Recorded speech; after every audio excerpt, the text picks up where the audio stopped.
Welcome to the Wayne Bennett podcast, celebrating West Virginia's people, places, and the culture of Southern Appalachia. Now here's your host, Wayne Bennett. Welcome to Wayne Bennett's podcast. This is episode number 74, and I'm Wayne Bennett, your host. We are not interviewing anybody this week. I wanted to kind of reminisce a little bit about some characters that I remember growing up. Used to be a guy around town named Harry Perkowski. A lot of people remember Harry for his professional baseball days for the Cincinnati Reds. Harry was actually born, I think, in Virginia, and he moved to Eccles and went to Trap Hill High School. And he played baseball down there. There was another guy later that came along after Harry named Earl Francis that played at Trap Hill, and Earl went on and played for the Pittsburgh Pirates. Doesn't get a lot of publicity, but he was a pitcher also. Harry was a big lefty. He, even at a young age, stood about 6'3", and played in a lot of the junior leagues, Raleigh County League, sponsored by the Beckley Post-Herald. And back then, Roy Harmon was the sports editor for the Post-Herald.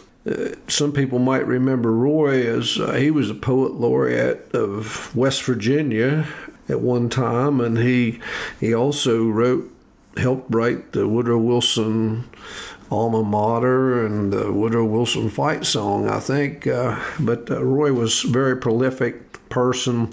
But Roy he noticed Harry Perkowski's talent as a pitcher, and he had contacted, this is back in the late 30s, and he had contacted some professional scouts. Didn't have all the multimedia and stuff they have now. And he actually wrote a letter on Harry's behalf and got the attention of a few teams. And Harry signed with the New York Giants in the late 30s, early 40s. And he actually went to Natchez, New York as a rookie. But when he got to the pros, that's about the time World War II had started. And so Major League Baseball, a lot of their players were getting drafted, and some of them were voluntarily signing to go to war, and Major League just sent all the rookies home and didn't deal with them. Well, when Harry returned to the Beckley area, he played a little bit in Raleigh County League, and it was back then the Coalfield leagues were pretty competitive and had some outstanding ball players. But around 1942 was when Harry went ahead and joined the Navy himself, and he ended up spending almost 3 years in the Navy.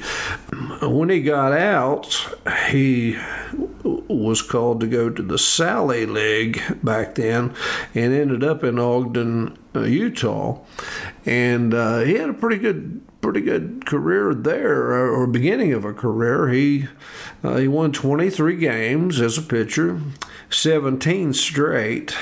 But back during that time, they didn't pay professional players a lot of money, and of course it was in the 40s too, and he was only making like $100 a month. But he had, with his success in the Sally League, which was minor league baseball, he got offers from the Reds, Cincinnati Reds, Brooklyn Dodgers, and the Pittsburgh Pirates. So he signed to play with Cincinnati. One of the main reasons, it was a little closer to home.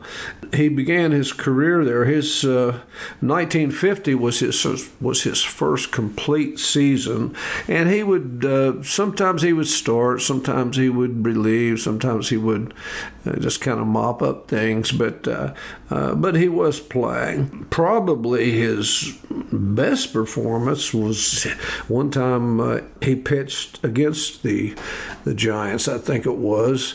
He pitched 12 innings, and Cincinnati won the game 1-0.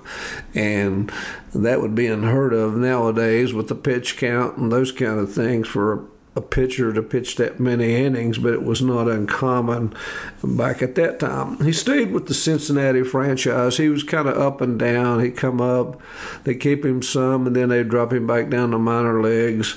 And but he was with Cincinnati till 1956. He had a couple decent seasons where he won 12, 13 ball games, but he wasn't a star. But he was getting the playing time in. Then he was traded to the Cubs, Chicago Cubs, and spent a little bit of time with them. And then Major League Baseball, the American Association a new league was trying to start up at that time, and Harry signed and played 1 year at Denver, and the guy who owned the Denver team had also one time owned Cincinnati Reds, so he was familiar with Harry, and he got him over there, but he only played 1 year, and then he decided to retire and go make a real living, I guess. But even as late as 1966, several years after he had retired, he got an offer to play minor league ball and a chance to go back into the pros, but he decided that he had a family by then, and it was those times, and he decided it wasn't worthwhile. I went to school with his son, Harry Perkowski Jr., and he played a little baseball early on and played football in high school, and he ended up being a policeman, and then I think he worked for the Park Service. That's where he retired from the second time. When Harry came home, he worked at several different jobs, but he was a popular guy. And I remember going over to Beckley Little League when they had an old-timers game over there, and they brought some of these guys in, like Sheriff Blake and Perkowski and maybe John Garcia and guys like that. They were playing an old-timers game, and Harry was pitching for one of the teams, and he actually was standing at second base since it was a little league field, and he could still throw. I mean, he was. I mean, I wouldn't have wanted to bat against him. He had a big old curveball and then a decent fastball, and he could still throw, and they played pretty serious for a while. But Harry was real popular around. He was back then. They had constables as law enforcement people, and he ran for constable and was a constable for several years. And then he ended up later driving a school bus. But Harry lived to be a ripe old age. He died in 2016. I think he was about 94 years old, and a lot of people were really fond of him. Even in the Charleston area, the newspaper occasionally would refer to Harry as the Eccles Flinger. So it was he lived a good life, I remember in one interview he asked if would he do anything different if he had a chance, and he said no.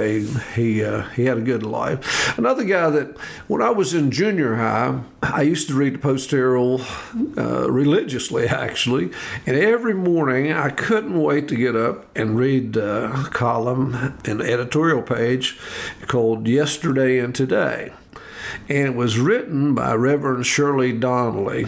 And I just loved, he was documented a lot of history that you didn't see in some books, and so just had some interesting articles, and I was kind of a history buff at that time, but Shirley Donnelly was an interesting guy. He was born in Jackson County in Rockcastle, I think it was, in about 1895, and he got the proper schooling. He went to and he became a chaplain. And he went into the Army as a chaplain. I think he was in World War I and World War II as a chaplain. He had attained the rank as a colonel before he actually retired. So when he got out of the Army, he was a chaplain at the local VA hospital. He became a minister at several churches, but he ended up at Crab Orchard Baptist, and under his direction, the church grew significantly. But he wrote these articles that came out 5 days a week. He had once said that during his writing career, column career, that he probably had written between 5,000 and 6,000 columns, and that was pretty interesting in itself. He also wrote and chronicled in depth, in which a lot of historians have used this, the Hatfield and McCoy feud. He had facts that had never been out there before. And during that time also he wrote the history of several local churches around, just as a chronicle of when these churches began and how they got started. During this time, he not only was a chaplain, a minister, he was a bank director, of course a columnist, author. He had several books that he had written, and he was a farmer. He lived on 25 acres just outside of Oak Hill, and he called it the Ups and Downs farm. On that particular farm, he had attained and amassed a huge library of books. It once was called the largest privately owned library in West Virginia. And also on that same farm, he had a museum. And people would come and see what he had, and some people would come and use the library for research purposes. But I don't know actually what happened to those, the museum and the library after he passed away.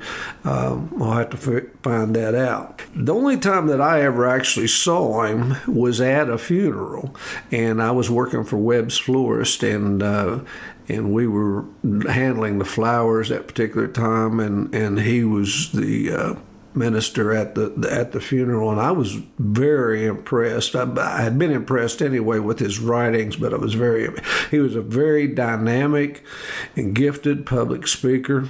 He had an infectious sense of humor. Supposedly he had preached over 1,200 funerals in his life.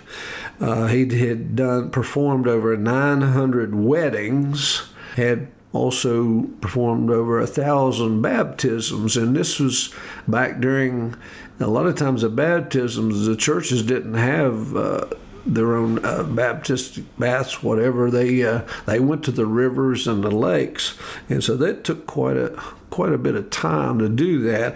That's almost, if you think about it, that's almost 10 years of baptisms, weddings, and funerals alone, if you add all the days up. One particular baptism, he supposedly had baptized 86 people in one day, which I guess if he was keeping a record, that would have been a record.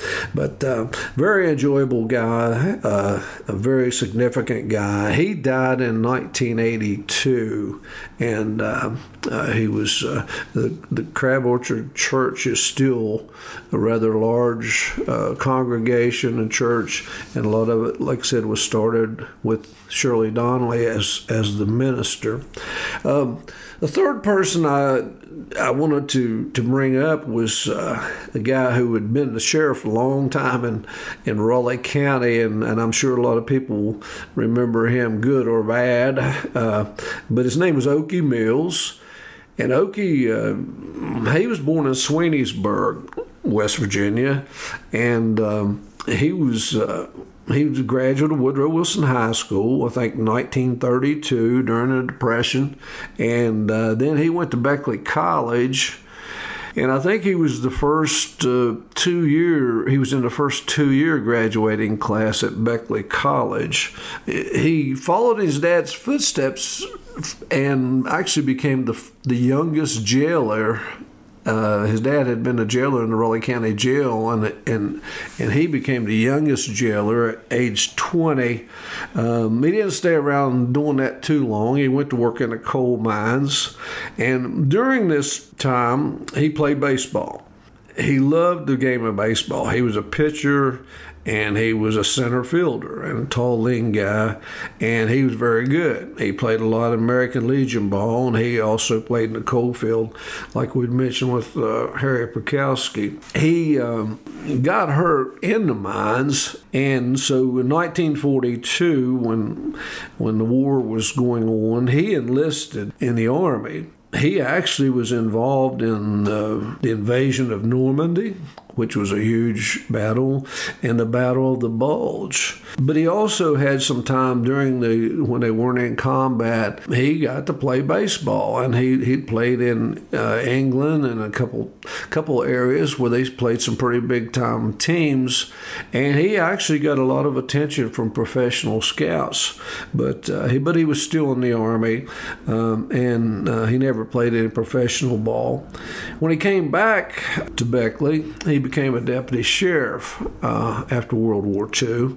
In 1948, he ran for sheriff, and he became the youngest sheriff in Raleigh County history, 1948. He was the first sheriff in the history of Raleigh County to serve consecutive terms. Most of those guys would get 4 years and they would get out of there or not get elected. He actually served as sheriff 5 different times, and that's remarkable. But that tells you how popular a guy he was. When he wasn't being the sheriff, he worked as a mining inspector. He worked in the House of Delegates, Sergeant of Arms. He was very active in veteran and political organizations, especially the Veterans Museum, and located up on Harper Road. He was very active in that group, helping get things started. But I can remember when he was in his 60s, going up to Warren Williams and the industrial league they had up there, and sure enough, Okey Mills comes out and pitches 3 or 4 innings in the ball game and was good. I mean, he was quite good. He was very, very active. But those 3 people are just guys that I think all 3 of them, I'm sure, because of their notoriety, had received newspaper accounts and the recognition that people will remember down the road. But I thought we would throw in a podcast too to kind of help the cause a little bit. Very memorable people. Never heard too many bad things about any of them, actually, and that's just my bet. Okey Mills died in 2001, and I think he was about 86 years old, 86 or 87. But anybody out there, if you want to be on the program, we've got some exciting interviews coming up. And can't wait to get to them, but just keep checking on us, and we appreciate you doing that. But just remember, if you're not dead yet, you're not done yet. Until next time, God bless you.